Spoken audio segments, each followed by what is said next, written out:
the association agreement that the Ukrainians were fighting for in so-called Euromaidan in 2014, we had signed it already in 1995.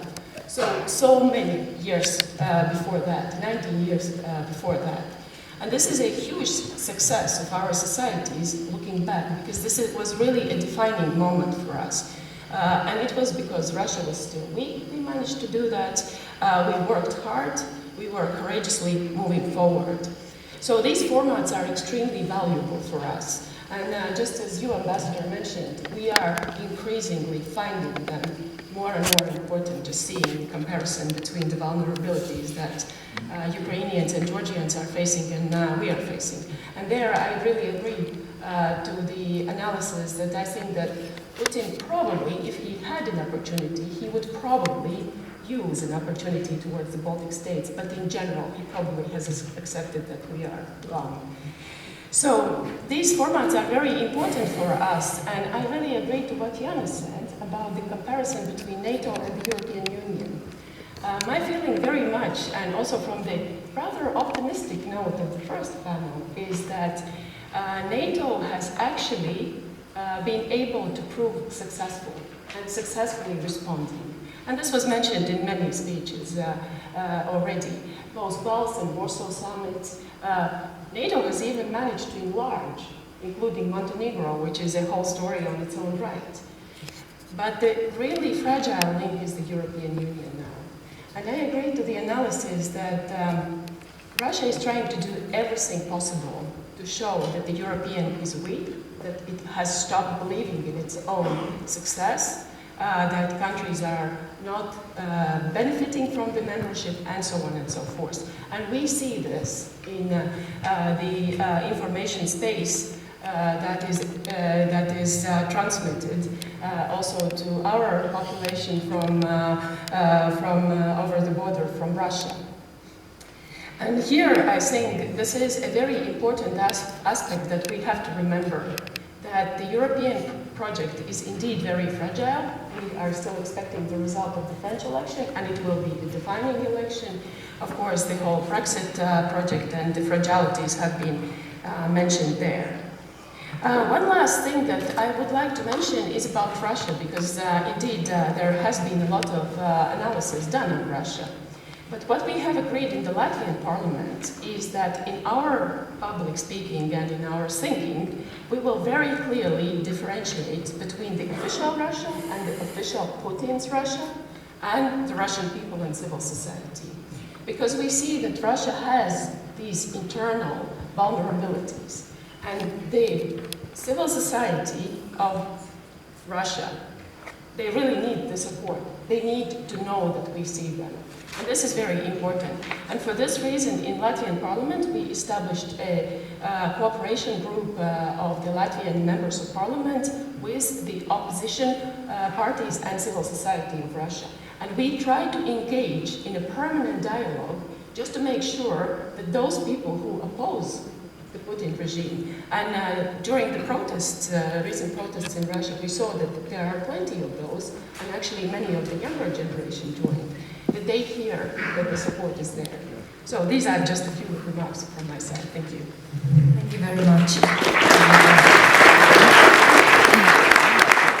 the panelists, you are privileged in that sense that I give you a chance to comment, or if you have any additional thoughts or ideas to express them, you can do it now very shortly, before I open up floor for questions.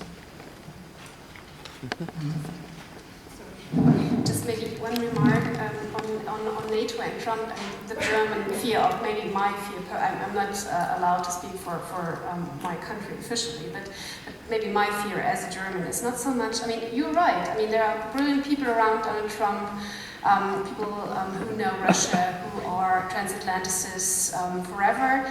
But what I'm questioning is just how much influence they really have when the president wakes up one moment and decides to do something differently. And that is something, I mean, it would be nice, and I hear that all the time, that the people around Donald Trump will guarantee that he does the right thing. And I hear all the time that if we would all spend 2%, then it would be just fine. But what I'm wondering is just, what if Donald Trump wakes up one morning and decides to change his policy on Syria, like he did. I mean, he did change his policy on Syria overnight,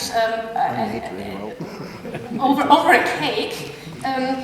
And what if we will then reach a scenario like Iraq 2003, where half Europe is on one side and the other half is on the other side, and it comes exactly, the dividing line will be maybe between, like back then, old and new Europe, and maybe then in this region also, in this Baltic Sea region, also a very crucial divide. And this is just, my fear is not,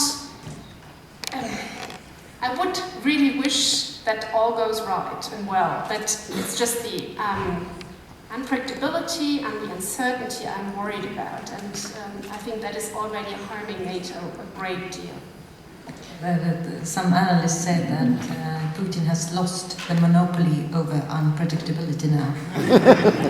Thank you that you had a comment. My reaction, when we hear these remarks, about Trump, is okay.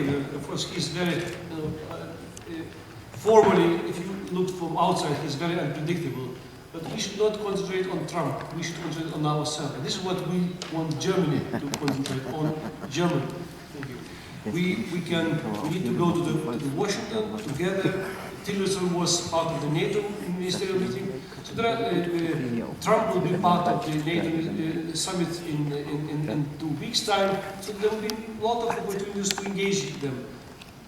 But we should do what we are about to do as a country. That's why when Lithuania decided to invest more than 2%, and actually now our political elite decided to even open possibilities that we might invest in the future 2.5. And this is not theory, it might be in 2 years. We doing this not for the sake of Trump, to please Mr. Trump, but we thought this is good for Lithuanian defense, because we are threatened. We are once again threatened, and this is our important. So that's why we can continue to discuss what this personality Trump is about, but more important to discuss what is our role to do for our country.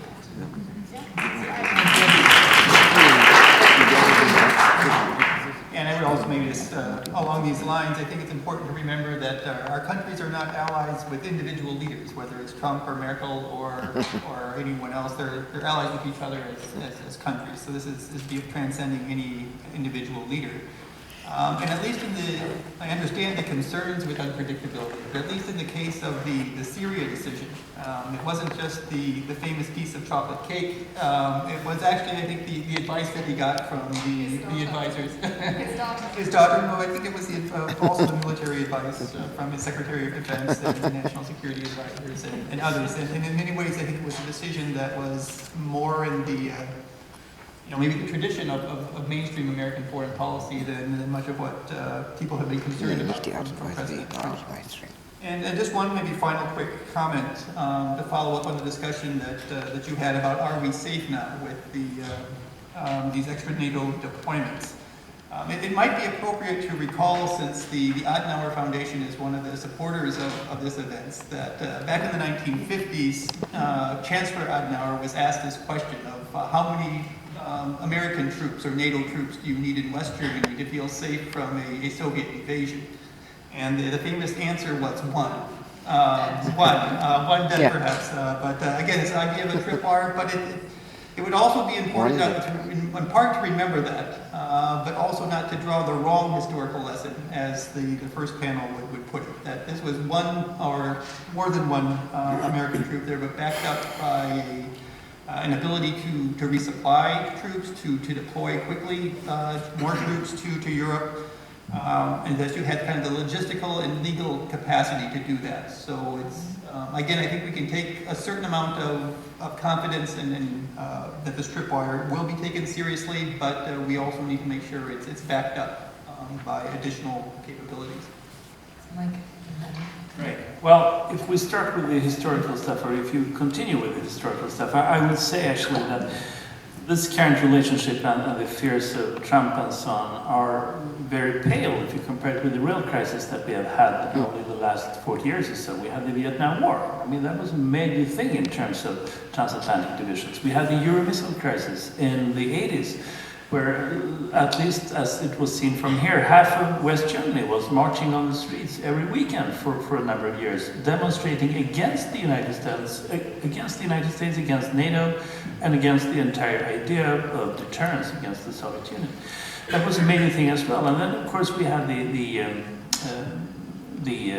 invasion of Iraq in 2003, which also divided Europe very heavily, as you said, in terms of this. So the Trump administration simply hasn't had time yet to create a crisis of that magnitude whatsoever.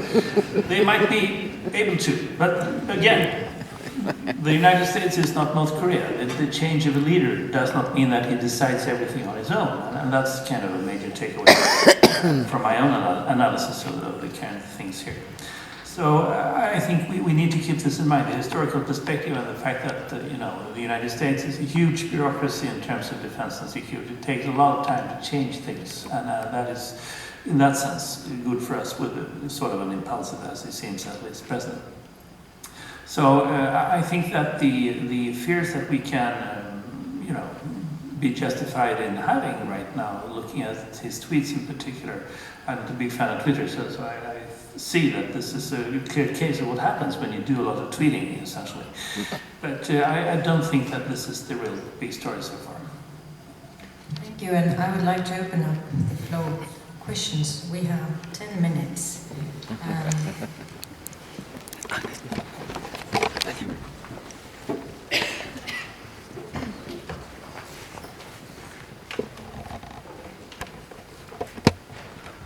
My name is Ditte Rietuma, and I'm both Latvian and Swedish. And I have a master's degree in economy, and I'm a scientist. I've been working very long preparing for this Third World War of Federal Reserve Bank. And I find your paradigm of discussion very narrow, isn't it? What do you think? Well, it's up to you to decide. But keep your questions short, please. So,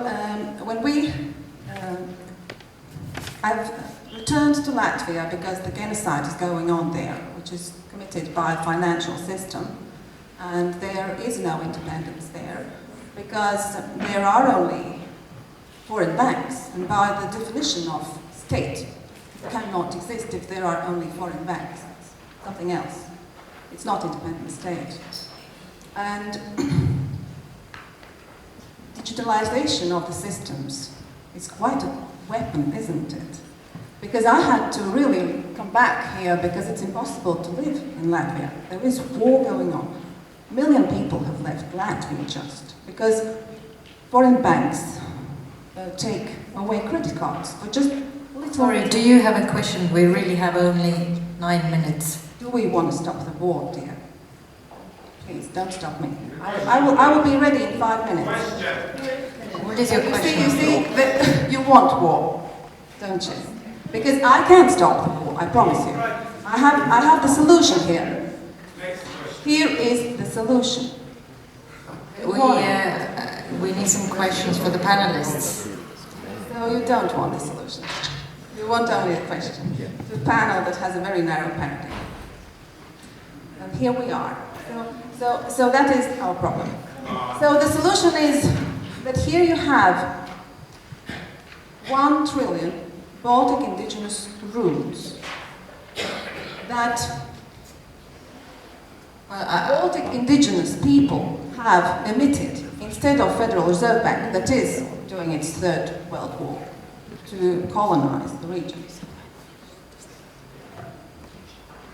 And I would like to give it to Björn Bonsido as... What is this? Is it? No, I can take your letter. And No, this is to Björn Bonsido. And we have criminalized all war systems, including banking system that is feeding this war. Thank you very much. I think we will take the next question. Real parameters, how to stop. We had a question over there, and then one was over there. Okay. Sorry.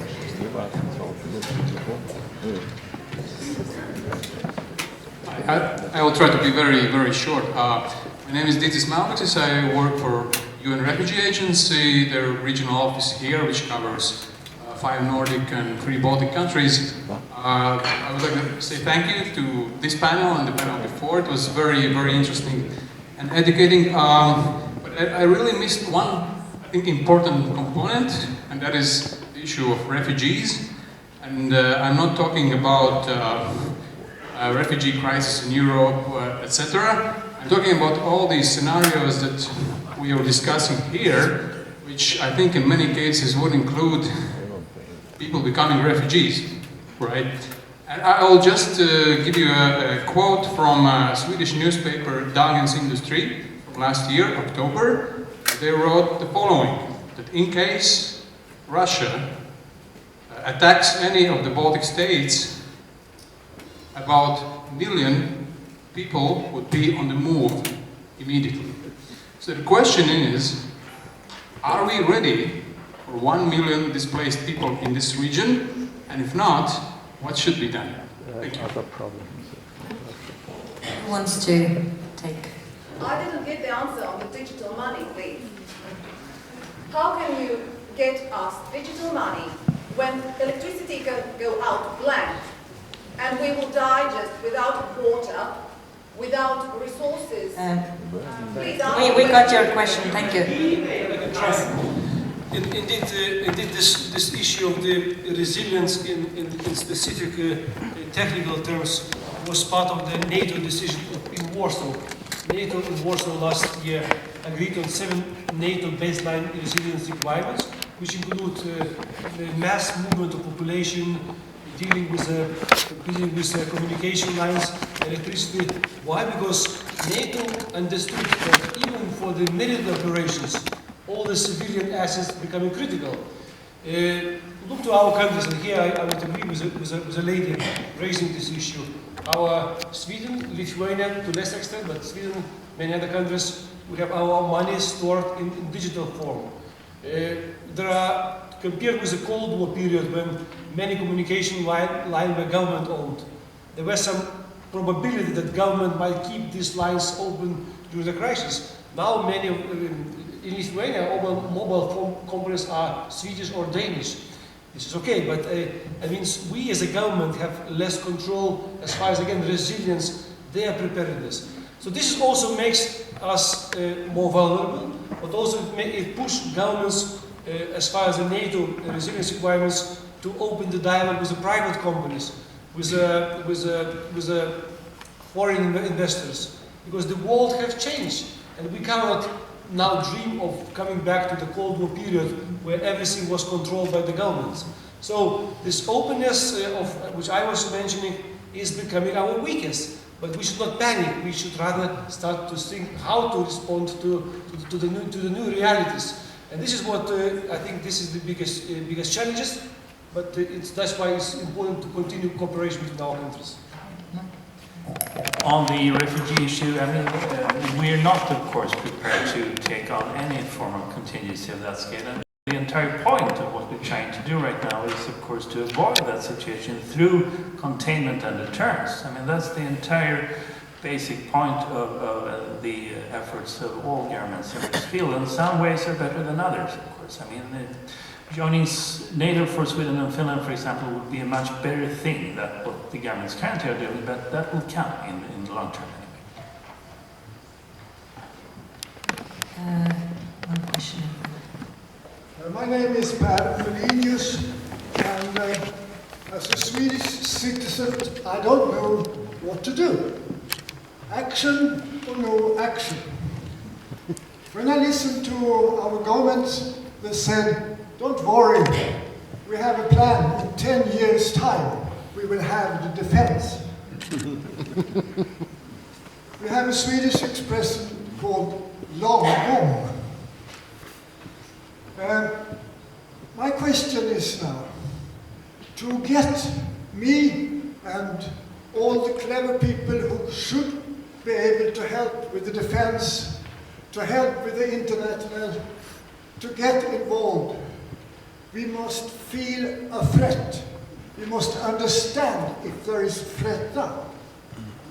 If we were told that Putin planned to borrow Gotland in September, and he will tell the people in Sweden that, don't worry, we don't interfere, we just need this for strategical reason. Then, when we feel a threat, then it's a completely different question. To get the right money, to get the right people. So my question is there a threat? Is it possible that he wants to borrow Gotland in September? The second question is, if there is a threat, what are you going to do to get us all involved, to defend us? Thank you. Carlos, do you want to take it? Okay, I'll try to answer it very simply. If there is a serious crisis or even a war in the Baltic Sea region, Putin most certainly would like to borrow Gotland. So that is a vital, let's call it a piece of territory in this part of the world. Then the second part of your question is a bit more complicated, but if I might describe the Swedish mentality at the moment, why are they not doing more? We should do a lot more at the moment, very much more. Just compare what other countries in our vicinity are doing. Is that we intellectually have accepted that there is an increased tension in our region due to Russia's actions. But somehow we can't accept the thought that we might be attacked. So it's some kind of split thinking in Sweden, to my mind. Would you buy a complete base and put it in Gotland in a short time from US or from England or from France? Other countries they can buy a base and borrow to have a quick defense. I doubt that anyone would like to allocate resources to Gotland because it's so obviously a Swedish problem. Or to be really practical, the Germans don't have any resources, the French don't have any, the British don't have any. So in the end, okay, if we can persuade the Americans to put something on Gotland, I don't know. Indigenous have. We can give. So, but the obvious, it's so obvious. We should do something about Gotland ourselves. And what we are doing at the moment is just what you might call a tripwire. It's not going to defend the island. Thank you. I'm going to take one last question back there.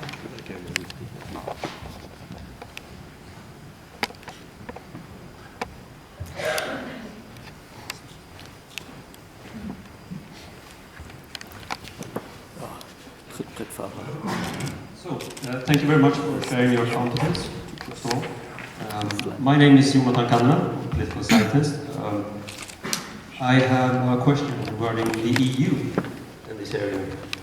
So, does the EU, through perhaps the CSDP, have a role to play in the future of the security of the Baltic Sea region?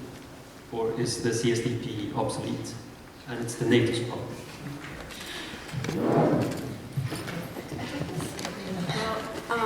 I think especially the German and the French, or the current French government, try to do everything to show that CSDP is not obsolete, and or if it was obsolete, like Donald Trump said now, it shouldn't be obsolete any longer. The problem I see with CSDP in a European context is that every European member state understands something differently when it comes to CSDP. And every member state expects different things from an enhanced European defense activity. The French, for example, I think about more interventions in Africa. The Germans, I think about CSDP merely in institutions and as a political project, not so much thinking about concrete missions.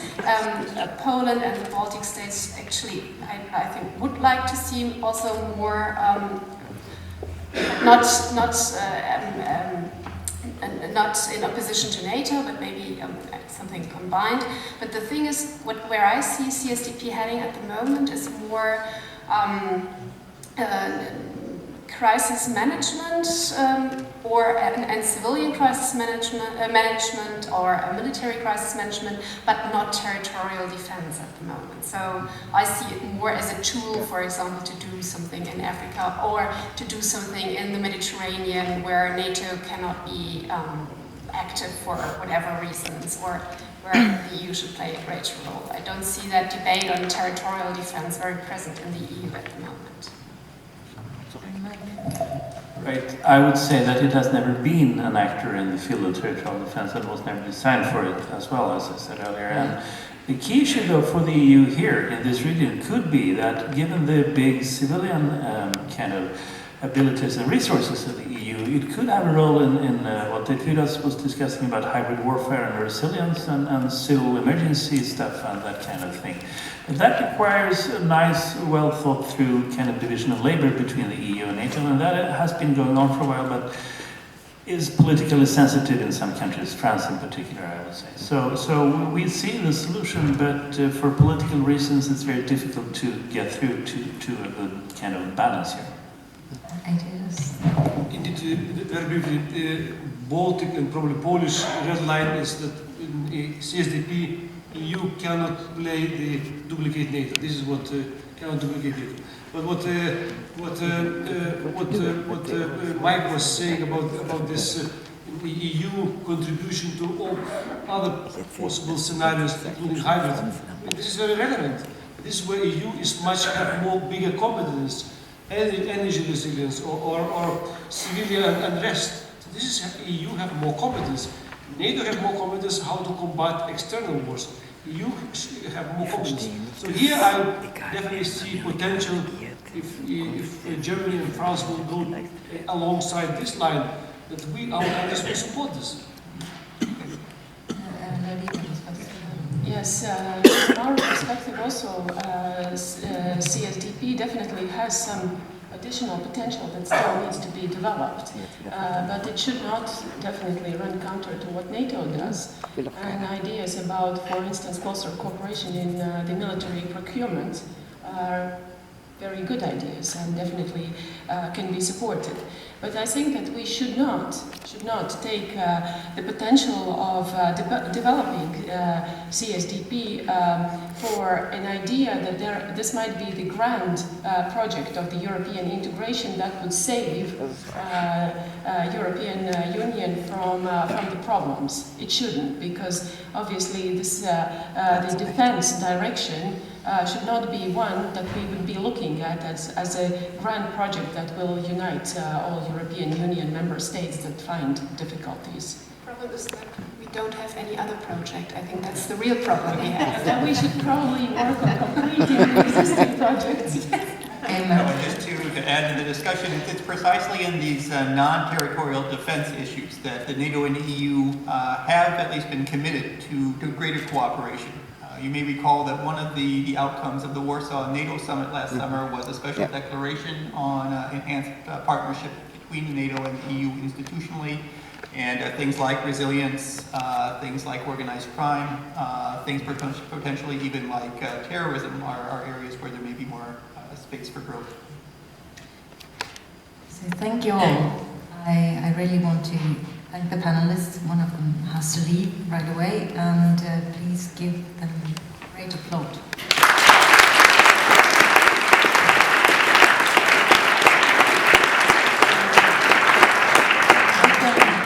You can leave the stage if you wish, and I'm going to invite here Mr. Björn Sudov, some remarks. Mr.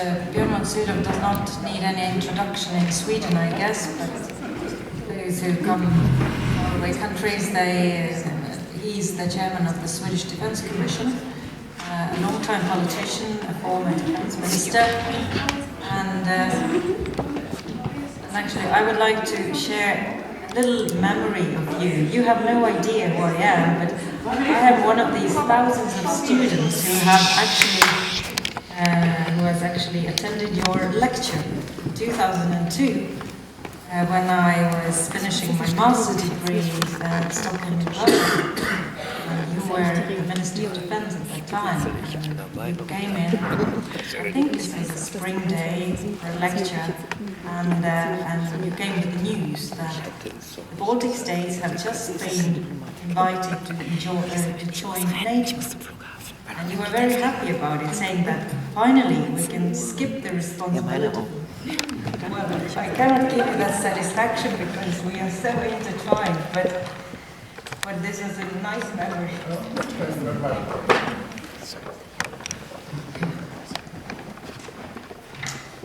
Ladies and gentlemen, I'm very happy that I have been invited to this conference here in Stockholm, and on the closing remarks. I have been thinking about what would be a kind of closing remarks. Listen to the discussion, of course, and I think, and I decided upon sitting here with you, that I shall take use of the opportunity to bring up about the sometimes formulated, sometimes not formulated question. What does Sweden do on all these challenges? And some of the panelists have given their answers, and I will contribute with mine. And as you referred to, for us, the freedom of Baltic countries and Poland and the integration by DDR into the Bundesrepublik, they have been an enormous enhancements of the security of Sweden. We must remember that the border between East and West was western to the Skåneland. It was at Lübeck, and quite west to the border of Sweden. So it was a tremendous change to the better. Then the three Baltic countries had turned out, by all international scrutinies, to be genuine democracies. Some of the neighbors have run into troubles. I won't go into that, but the smallest in population, those with the relatively longest borderline with Russian Federation, have turned out to be the most full-fledged democracies in the aftermath of Soviet Union. So that is very inspiring. And I would say that the way you have handled the minority issues is in concordance with the Council of Europe and the court in Strasbourg, how they, in their diligent way, are paying observance to the right of laws in every European country. I will now turn to what is my view on the situation. It has, of course, been challenged by Russian Federation. And my own view is that what's now going on under the auspices and performance of NATO has definitely improved the situation for the three countries. The Russian decision makers must take into consideration that a military intrusion or preparations with non-military operations will strike the heart of NATO, including the big powers with nuclear weapons ahead. That is United States, United Kingdom, and France. That must be taken into consideration by Moscow.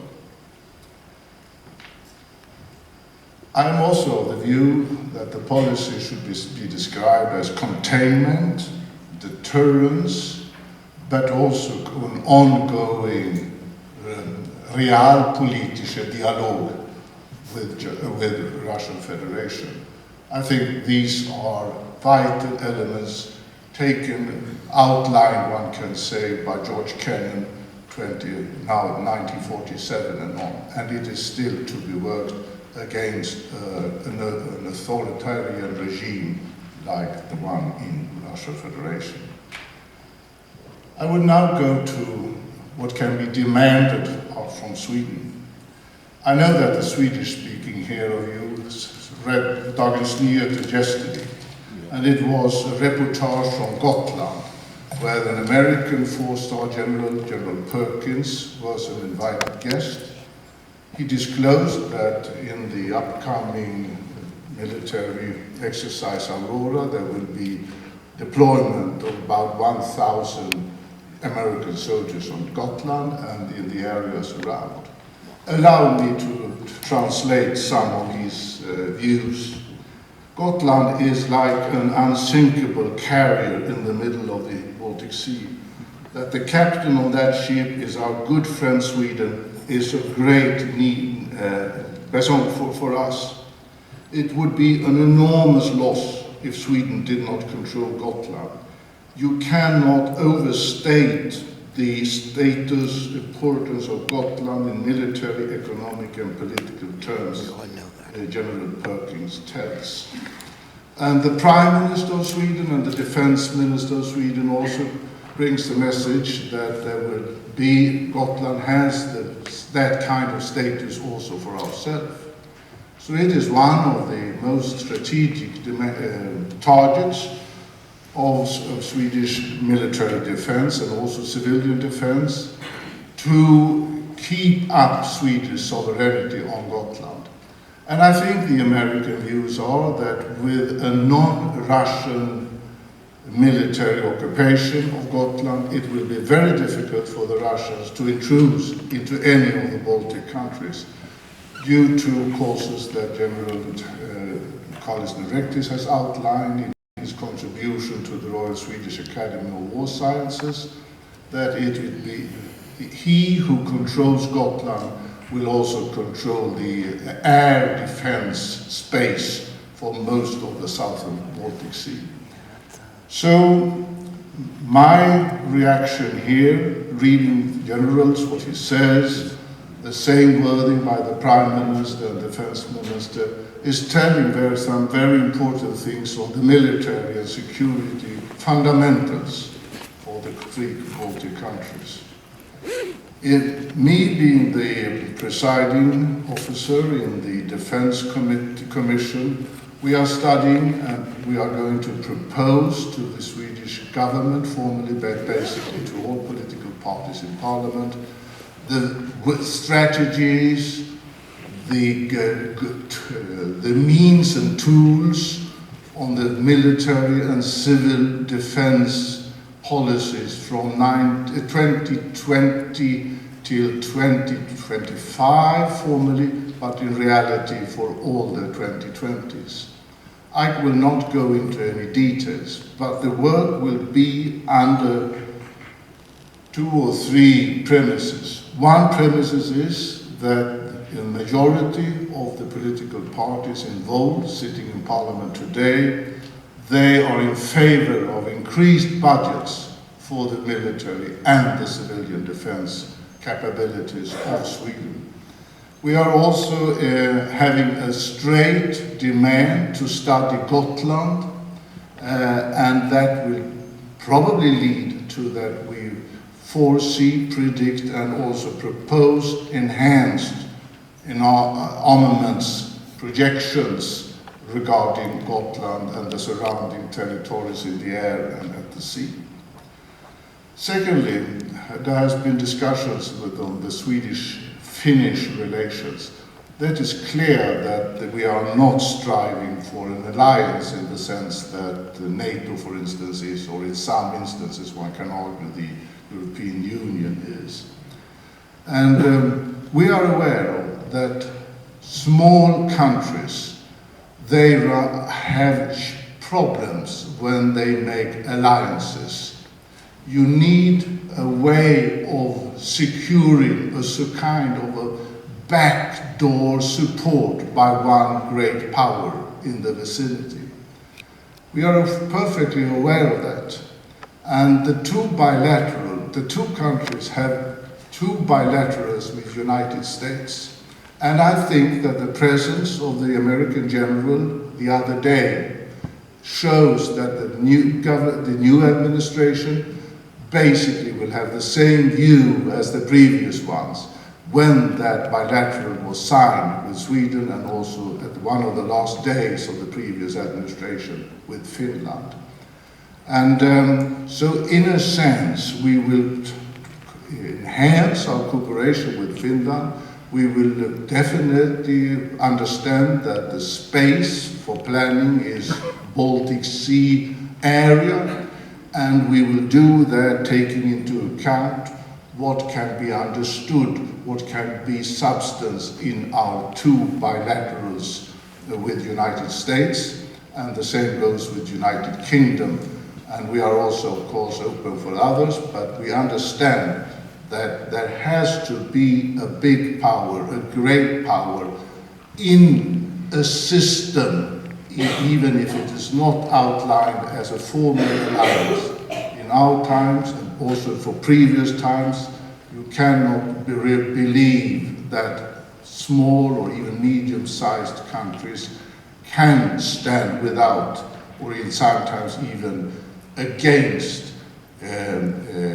big powers, especially in a situation where they themselves found themselves in critical conditions, as were the case, for instance, in the Second World War. Ladies and gentlemen, I think there are very many positive things to be viewed in a day like this, and one can perhaps discuss even in more positive terms what has really been achieved. I will not use my time for that, but I must tell you that I am of the view that what has occurred in Estonia, Latvia and Lithuania are outstanding as transmissions from communist economic system, from communist authoritarian dictatorial system, from systems without rule of law, without real participation and without individual rights. It has been outstanding performed, and I hope that some of the neighbors in Eastern Europe who have also been freed from communism and from Russia can look for the good examples of how these three countries have evolved with their populations, and even so they have accepted that in legal ways get space, get money to implement their part of accepting refugees stemming to the European Union. Ladies and gentlemen, I would like to thank you very much for organizing this conference. I would very much like to say that I have listened with great interest to what has been said today, and I hope that in one way or another we can continue with this interaction. Thank you very much. Dear friends, supporters, speakers, moderators, I am very happy to say that this conference is a proof of networking, the result of networking. And I would like to ask here also my partner, Markus Kolga from Canada. And as you see, there are new perspectives if we organize such kind of conferences. That this conference has been organized together. He's in Canada, and I'm here in Stockholm, and we are doing it together. And at first, I would like to give you some words, because thank you very much, Markus, that we have this possibility to stream all this wonderful discussions, that people around the world could listen and watch us. Well, thank you, Sienna, for organizing this entire event. And to the Swedish-Estonian League for all of the advocacy work that you've been doing over the past years. I mean, you're a shining light and an inspiration for all of us, especially your work on the Nord Stream case just over the past 12 months. We heard a lot of interesting information from the panelists. Our first panel let us know that there's reason for optimism. The Advanced Forward Presence is coming up in the Baltic Sea region. The second panel brought us back to Earth. They let us know that the threat has not disappeared. And I think it's conferences like these, and the work that you're doing, and the work that the Estonian communities and the Baltic communities around the world are doing, that's how we can push back. So thank you, Siva, so much, and for everyone on your team for organizing this.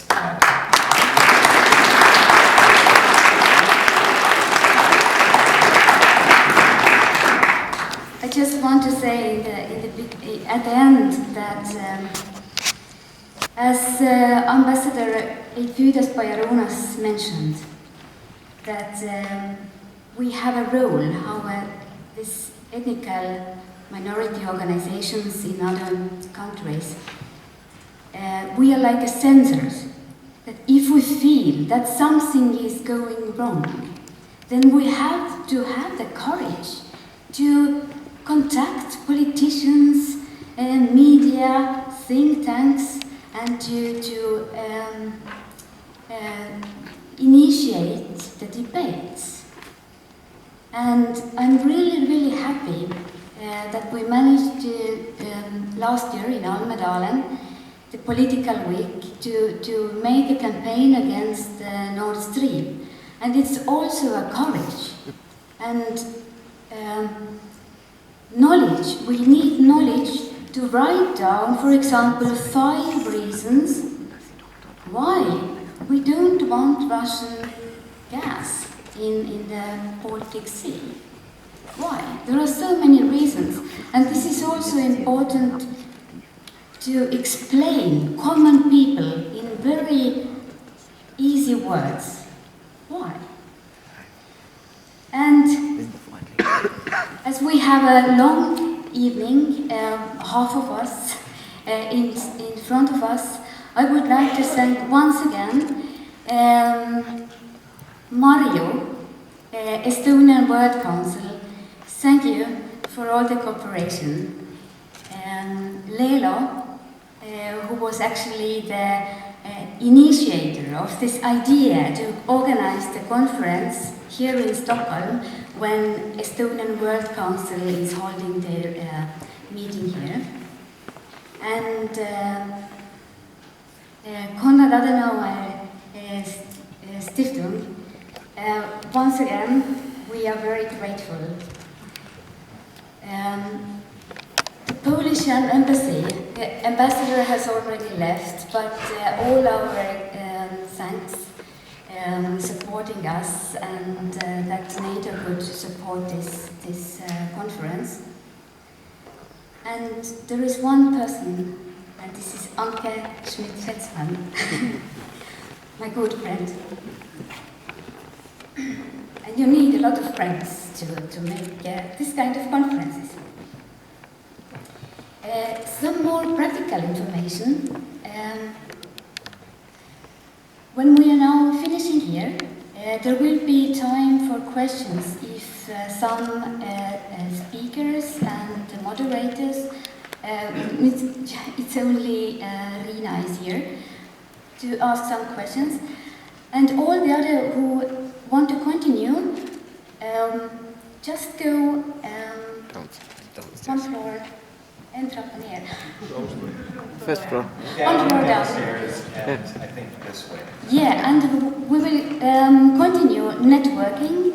The bar is open there until 7 o'clock. And the dinner, these who has a dinner ticket, the welcome drink will be served 6:30, and it is only 2 floors down. But if you leave the building in meanwhile, please don't come in through the main entrance. Please use this one inside, which is in north side, the smaller entrance. Have I forgotten something? No. So, thank you very much that you could come here on Saturdays, and let's keep contact. Thank you.